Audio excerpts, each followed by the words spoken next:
Describing the equipment layout for the interval Iucd 375 insertion.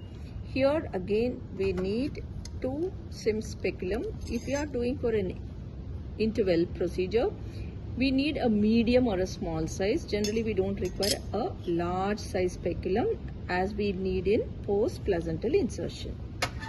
The next equipment is the sponge holding forceps. The sponge holding forceps is used for taking the cotton swab and cleaning the cervix and the upper vagina. There in post placental insertion, I said that this same sponge holder is used for stabilizing the anterior lip of the cervix, but in the post interval insertion, it is meant, sponge holding is meant only for cleaning the cervix and the upper vagina.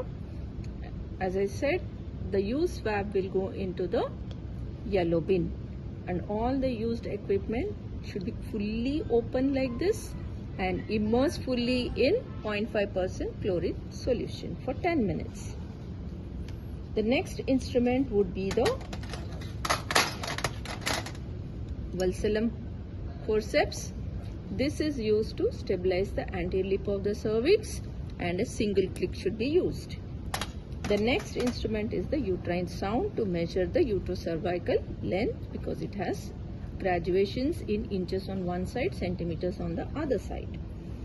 The other instrument which may be required, the woman may come for an insertion or she may come for a removal. So the same set should also have one straight or a curved forceps to hold the thread and for removal. Another important instrument which we require for an post interval Iucd insertion is the scissors, because here you trim the strings at 3 centimeter length. Thank you.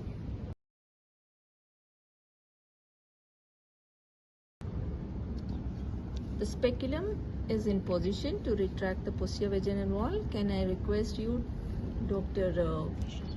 Yashashwini, to hold the speculum in position. Now I am taking the betadine soap swab. Now I focus on the cervix and the upper vagina, cleaning it in a circular fashion. One time is done. The swab goes to the yellow bin. Now the second swab comes in. Now again in the same circular fashion, the cervix and upper vagina, which are the target areas, have to be cleaned. Focus is on the target area. Thank you. Thank you, Dr. Yashashwini.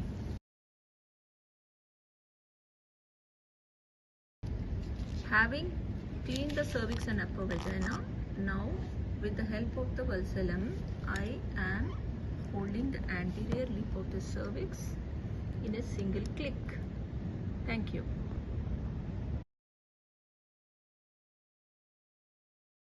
The speculum is in place. It's being held by the assistant. Can you place your hand in the handle portion? This way. Yeah, thank you.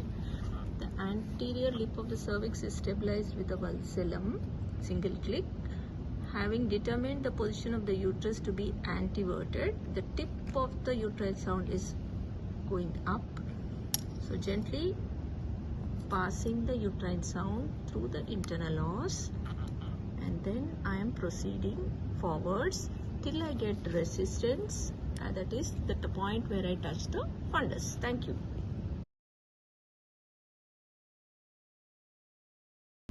The uterine sound has reached the fundus.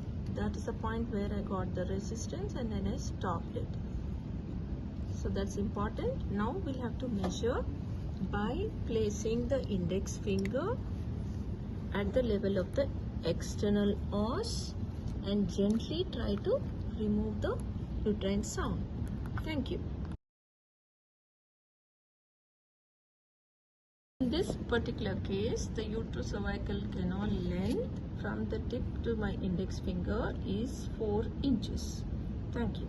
Now the next important step would be to adjust the copperty to the length corresponding to the uterocervical canal length, that is 4 inches. So 4 inches would be equivalent to 9 centimeter. This is the measuring card. For that, have checked for the seal. The seal is intact. The expiry date is falling on October 2025. This stands for the sterility of the pack. I am holding it on the open side, vertically up. I am peeling the cover to a point below the blue flange, not going up to the blue flange. So I go up to here.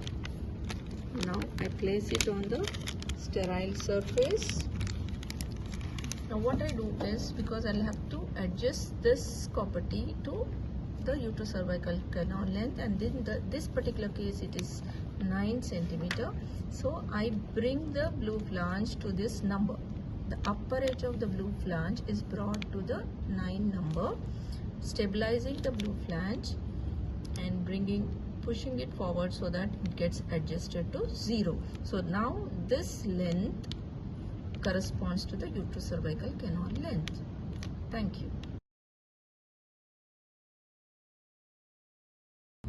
Now we have adjusted the copperty to a length of 4 inches, that is 9 centimeters.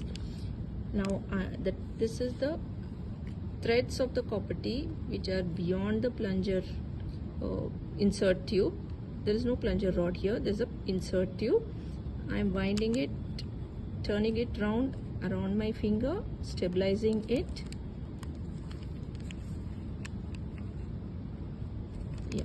Now I am peeling off the cover completely. Now it is ready for insertion. So stabilizing the strings is the most important. If I release that, see how it can rotate. So the stabilizing the string is the most important part at the time of insertion. Thank you. Without touching the speculum, the perineum or the vaginal walls directly, it has to go up to the level of the cervical os, and then we proceed with the insertion. Thank you.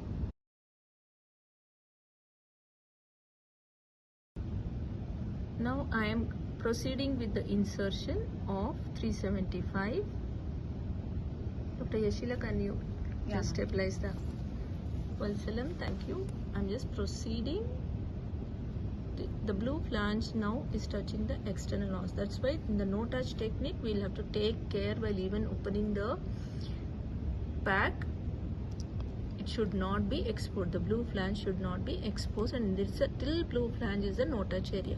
Now I've reached the fundus because I'm getting resistance, and I've already adjusted it for 9 centimeters, that is 4 inches.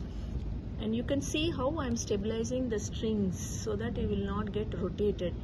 Now gently I release the copperty there in the uterine cavity. Gentle rotatory movements are being done till I see 3 centimeter length of the string beyond the external os. Can I have scissors? So we'll have to trim the strings when they are still hanging in the scissors at the length of 3 centimeter. Thank you. Demonstrating the removal of the copperty. Most of the time they hold the tip and then try to pull the copperty, but never do that. Hold it close to the external os, give a gentle traction, and again give a gentle traction till you see the knob. Then hold the knob of the copperty and then remove it gently. Thank you.